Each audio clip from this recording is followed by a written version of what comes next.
very important thing which is helpful in our NICU practice is to see the arterial Dopplers. The most commonly which we usually do is the anterior cerebral artery. So keep this in a sagittal plane. The probe is towards the head, and in the midline, sagittal view, you can see this red flow, which is covering over to the corpus callosum, and this is the anterior cerebellar artery. First, you identify ACA, then you can put a probe. Look here, you can put a Doppler on this.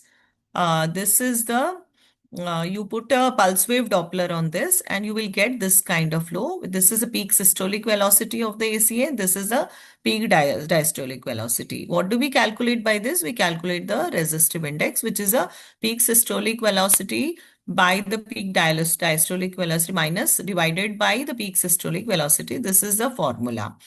How does it help? See, in this picture, this looks quite a normal kind of ACA flow. But if we see the second picture, here the diastolic flow is absent.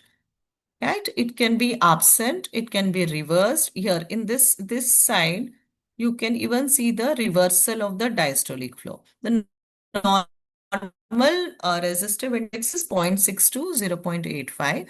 The importance of doing resistive index calculating is in hydrocephalus, in asphyxias. If it is less than 0.56, we can prognosticate to our attendants that this baby has a poor prognosis.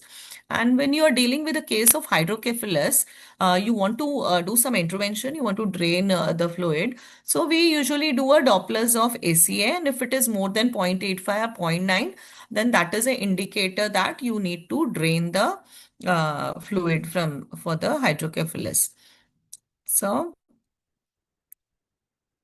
you can also do a resistive index in the MCA, and this is done through the transtemporal window.